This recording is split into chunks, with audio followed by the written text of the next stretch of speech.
Most people talk themselves into irrelevance. They explain, justify, seek approval, fill silence with noise. They think communication is about words. They think presence is built through speech.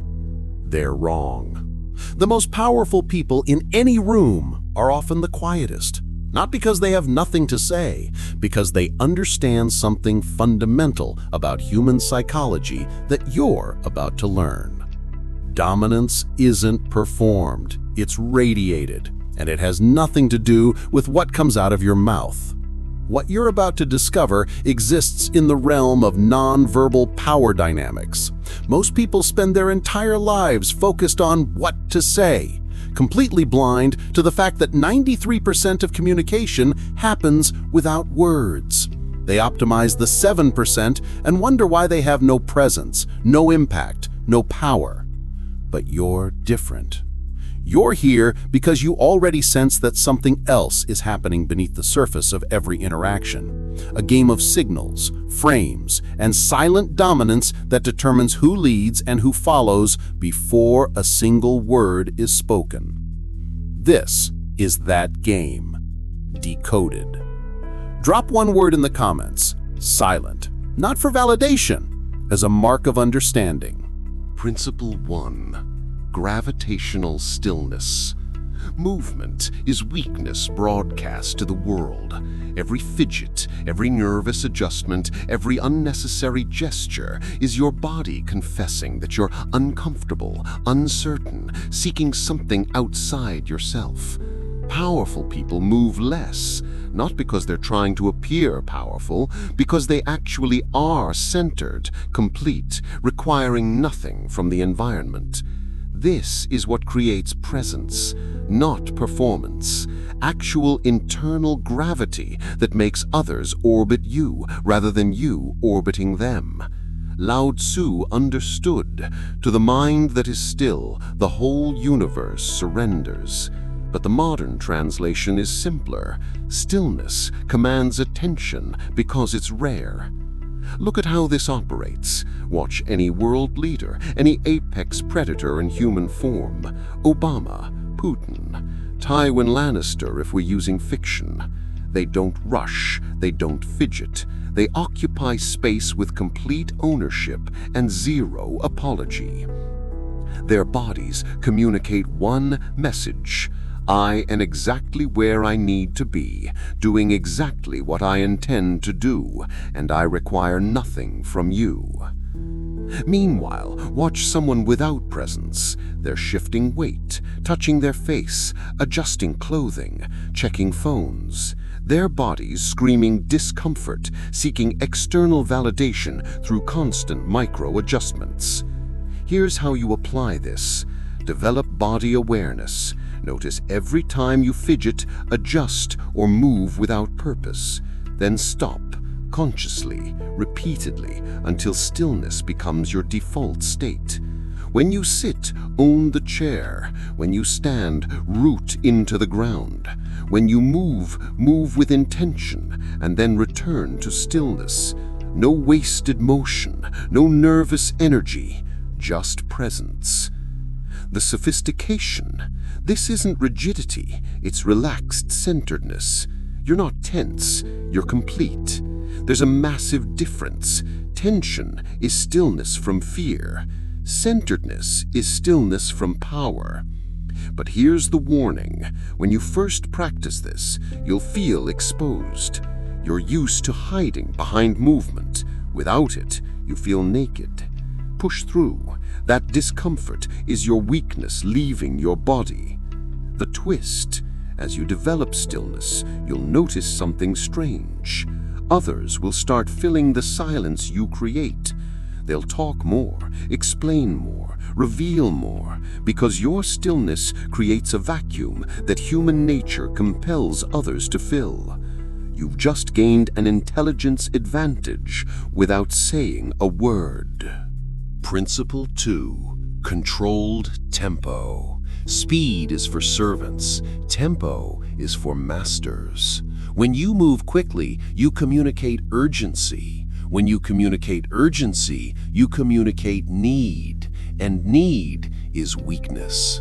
The powerful move at their own pace, not slowly as performance, but deliberately as a function of internal authority. They're operating on their time, not reacting to external pressure. This creates a frame. The world adjusts to them, not the other way around. Machiavelli wrote, "Before all else, be armed."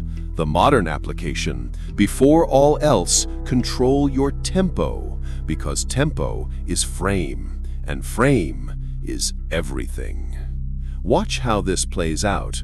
Someone asks you a question. The beta response is immediate. You jump to answer, to please, to prove your value. Your speed communicates that their timeline controls you. The alpha response is different. You pause, not because you're calculating an answer, because you're deciding if and when to engage. That micro pause communicates, I operate on my timeline, and you'll receive my response when I'm ready to give it to you. Same with movement. Someone calls your name. The reactive person spins immediately. The centered person turns at their own pace, completing whatever they were doing first. It's subtle, it's powerful, it's nonverbal dominance. Here's the application. Slow down everything by 20%. Your walk, your speech pace when you do talk, your responses, your movements. Not to the point of seeming impaired, but enough that you're clearly not in a rush. This does something psychological. It suggests you have all the time in the world, and people with all the time in the world are people with power. Rushed people are controlled people. The sophistication, you're not actually slow, you're deliberate. You can move quickly when you choose to, but the choice is yours, not a reaction to external pressure. This distinction is everything. Deliberate speed is power. Reactive speed is panic. But here's the danger. Some situations actually require speed. Emergencies, time-sensitive decisions, high-stakes moments. The mastery is knowing when tempo serves you and when it handicaps you. Never be so committed to a principle that you become predictable. Predictable is controllable. Principle 3. Spatial dominance. Space is power made visible. How much space you occupy, how you position yourself relative to others, how you respect or violate social distance, all of this communicates dominance or submission without a word. Dominant people take space, not aggressively, naturally. They spread out. They don't compress themselves to make room. They exist fully and let others navigate around them. Submissive people shrink. They make themselves smaller. They apologize with their body before they've done anything wrong. This is biological. This is primate hierarchy visualized through spatial positioning. Robert Greene observed, "Always make those above you feel comfortably superior. In your desire to please and impress them, do not go too far in displaying your talents, or you might accomplish the opposite, inspire fear and insecurity." But the spatial translation is, take space with peers and subordinates, moderate space with superiors, read the hierarchy and position accordingly. Look at how this operates in meetings. The CEO sits back, spreads out, owns his chair. Everyone else leans in, hunches forward, compresses. In social settings, the alpha male or female occupies the center of the space, arm over the couch back, legs spread comfortably. Everyone else orbits and compresses. Even in one-on-one conversations, the dominant person maintains their spatial claim, the submissive person accommodates, shifts, makes room. Here's how you apply this. Stop making yourself small. When you sit, spread out. Use armrests. Extend your legs. When you stand, root with a wide base. When you walk, claim your path and let others navigate around you. Don't apologize with your body. Don't preemptively compress to make room for others who might want your space. Occupy your space fully and let them request you move if they need to. The sophistication, this isn't about being an asshole, it's about refusing to submit preemptively. You're not aggressive, you're just not apologetic. You exist fully, and others can coexist or initiate negotiation. But here's the calibration. Cultural context matters. Some environments punish spatial dominance, corporate hierarchies, formal settings, foreign cultures with different norms. The mastery is reading the room and adjusting while maintaining core presence. And here's the dark truth. Women often do this better than men. They take space through belongings, bags, coats, accessories, spread across surfaces. They claim territory through occupied attention, holding court in conversation. Different tactics, same principle.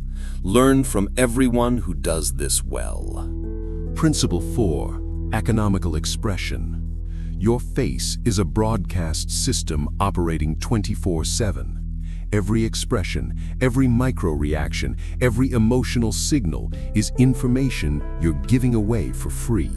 And information is power transferred. The dominant face reveals little, not because it's trying to seem mysterious, because there's genuine internal regulation that prevents reactive broadcasting. This is what creates the poker face of power, not performance, actual emotional control. Sun Tzu said, "Appear weak when you are strong, and strong when you are weak." But the facial translation is simpler. Appear neutral until revealing serves you. Watch powerful people in high-stakes situations. Their faces are controlled. They're not broadcasting excitement at good news or devastation at bad news. They're processing internally and revealing strategically. Meanwhile, watch someone without power. Their face is a real-time readout of their internal state. Happy, sad, nervous, excited, it's all broadcast immediately. This makes them readable, predictable, manipulatable. Because once I can read your face, I know which buttons to push. I know what excites you, what threatens you, what you want. Your face is giving me a user manual to your control. Here's the application. Practice emotional regulation, not just internally, but facially. When something good happens, mute your smile by 50%. When something bad happens, maintain neutral. When someone's testing you, give them nothing. This doesn't mean never express. It means express strategically, when it serves you, not reactively. The sophistication. You're not becoming robotic. You're becoming selective. You can light up when you choose to charm. You can show concern when you choose to connect. But you're not leaking information through unconscious facial broadcasting.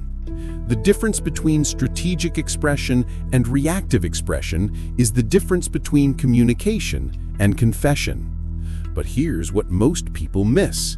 This practice actually improves your emotional regulation internally. When you control the external broadcast, the internal experience starts to stabilize. The mask becomes the face. The warning. In intimate relationships, total facial control reads as psychopathy. Calibrate for context. With adversaries and strangers, control. With allies and intimates, selective revelation. And here's the paradox.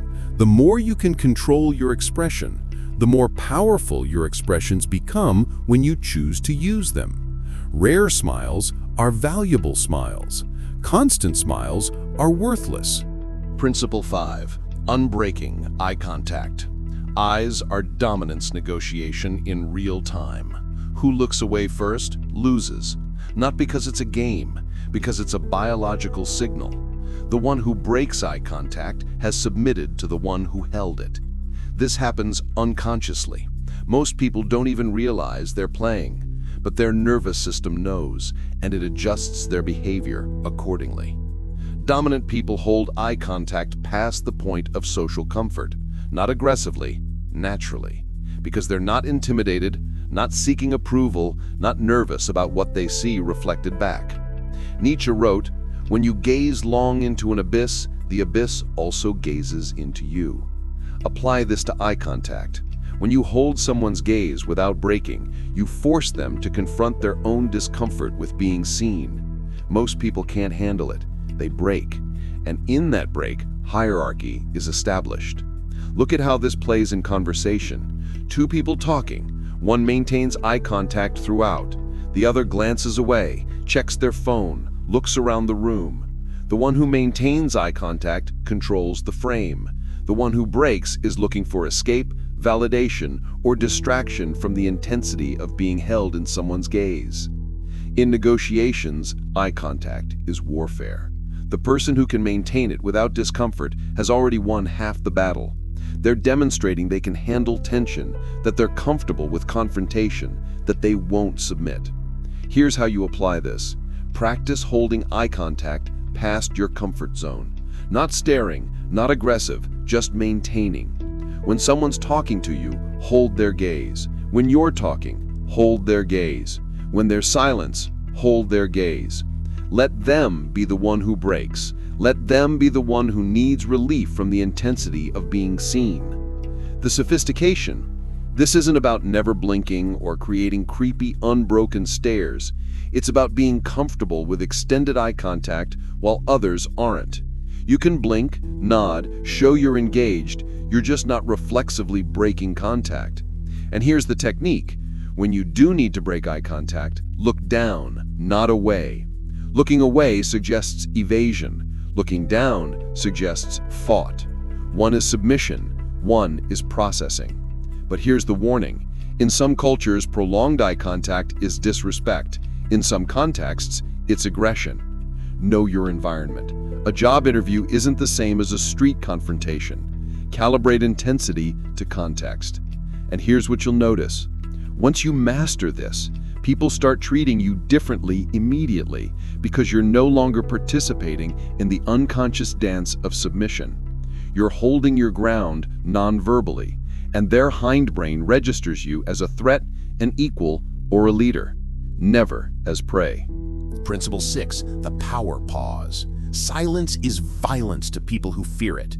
Most people are terrified of conversational gaps. The moment silence appears, they rush to fill it with words, explanations, jokes, anything to relieve the pressure. This is weakness broadcast in real time. Powerful people are comfortable with silence. They use it strategically. They create it intentionally because silence does things words can't. Silence forces others to reveal. Silence creates pressure. Silence communicates that you're not desperate for their approval or acceptance. Silence is dominance. Blaise Pascal observed, all of humanity's problems stem from man's inability to sit quietly in a room alone. The social application, all of your power problems stem from your inability to sit quietly in uncomfortable silence with others.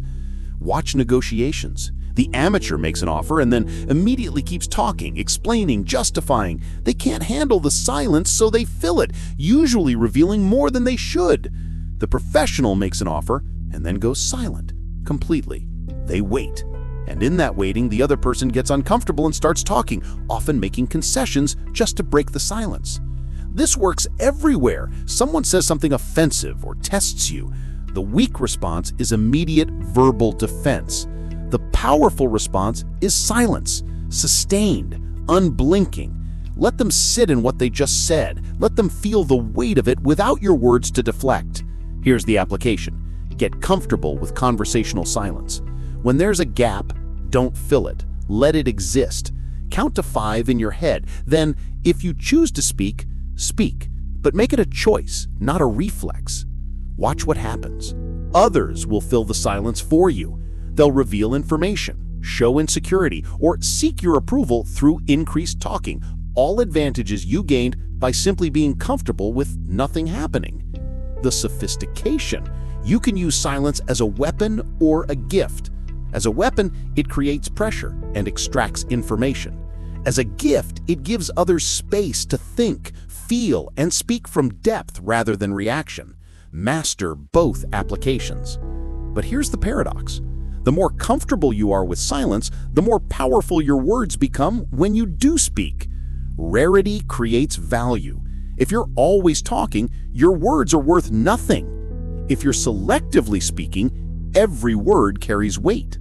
The warning: some people will interpret your silence as agreement, disinterest, or weakness. Calibrate your use.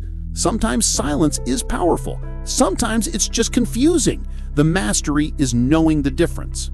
Principle 7. Calculated unavailability. Presence is power. Absence is mastery. The person who's always available is the person who's never valued. Scarcity creates value. Abundance creates contempt. This applies to your physical presence, your attention, your time. The less available you are, the more valuable you become in others' perception. Not because you're playing games, because you actually have a life, priorities, and boundaries that don't revolve around others' convenience.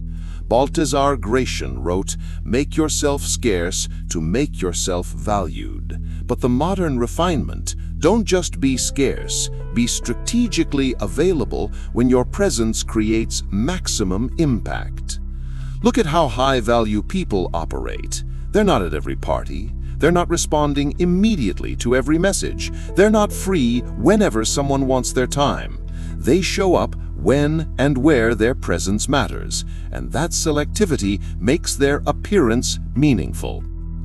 Compare this to the always available person. They're at everything. They respond instantly. They'll drop anything for anyone. And precisely because of this, no one values their presence. It's abundant. It's expected. It's taken for granted.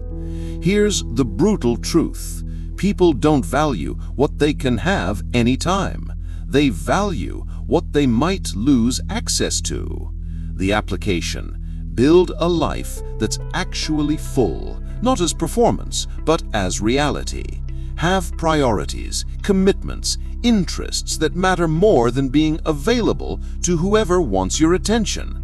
Then, when you do show up fully, be present, be engaged, give them the full force of your attention, but only when you've decided they've earned it. The sophistication: this isn't about being difficult or playing hard to get. It's about having genuine standards for where your time and energy go. You're not unavailable to be mysterious. You're unavailable because you're doing things that matter to you. And here's the mechanistic psychology. When people can't have your attention on demand, they start competing for it. Your scarcity triggers their desire. They begin to value the moments when you are available precisely because those moments aren't guaranteed. But here's the calibration. With some people, partners, children, key relationships, too much unavailability creates damage rather than value. The mastery is knowing who deserves consistency and who deserves scarcity. The warning: if you're unavailable but have nothing going on, people will eventually realize you're performing. The foundation has to be real. Build a life worth being unavailable for. Then the unavailability becomes natural rather than strategic. Principle 8. Postural authority. Your spine broadcasts your status. Slouched posture communicates defeat, fatigue, submission. Upright posture communicates confidence, energy, dominance. This is an opinion. It's biomechanics. Your posture affects how others perceive you and how you perceive yourself. There's a feedback loop between body position and psychological state. Stand tall and your cortisol drops while testosterone increases. Slouch and the reverse happens. Your body is chemically responding to postural signals. Marcus Aurelius advised, "The universe is change. Our life is what our thoughts make it." But add this: our posture is what our status makes it, and our status is what our posture makes it. Watch people in any social setting. The high-status individuals have open, upright posture, chest forward, shoulders back, head level. They occupy vertical space without apology. The low-status individuals compress, Rounded shoulders, sunken chest, head tilted down. They're making themselves smaller, less threatening, less noticeable. This happens unconsciously in most people, but you're not most people. Here's the application. Consciously adopt upright posture in every context. Stand like you own the ground beneath you. Sit like the chair was built for you. Walk like you're moving through space you control. Pull your shoulders back, lift your chest, keep your head level, not tilted up in arrogance, not tilted down in submission, neutral and forward. The sophistication. This isn't military rigidity, it's athletic readiness. Think of how a predator stands, relaxed but ready, loose but aligned. That's the posture you're cultivating. And here's the internal effect. When you change your posture, your psychology shifts. You feel more confident because your body is sending your brain confident signals. This creates a positive feedback loop. Good posture creates internal state, creates external presence, creates social response, creates confidence, creates better posture. But here's what people miss. Posture isn't static, it's dynamic. You need to maintain it while sitting, standing, walking, and moving. Most people have good posture when they think about it and collapse when they don't. The mastery is making upright posture your default, not your occasional performance. The warning: if your posture is terrible, fixing it overnight will feel unnatural and strain muscles you don't use. Build gradually, stretch, strengthen, make it sustainable rather than forced. Principle 9. Response asymmetry. Match their energy and you've entered their frame. Exceed their energy and you've lost composure. Undermatch their energy and you've claimed power. This is the principle of response asymmetry. When someone escalates emotionally, strategically, or verbally, the powerful response is often to de-escalate your own energy. Not because you're weak, because you're in control. And control is communicated through calibrated response. Epictetus taught, it's not what happens to you, but how you react to it that matters. Applied here, it's not what energy they bring, but what energy you choose to bring that determines who controls the interaction. Watch this in action. Someone gets angry. The weak response is matching anger. Now you're both out of control and they've pulled you into their frame. The powerful response is calm. Not dismissive calm, not condescending calm, just genuine, centered, unbothered calm. This does something psychologically. It suggests their intensity doesn't affect you, that you're operating at a level where their emotional state is irrelevant to yours. This makes you appear invulnerable, and perceived invulnerability is power.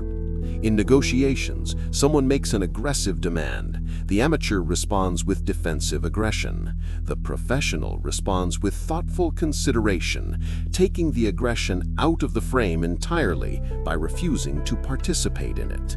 Here's the application.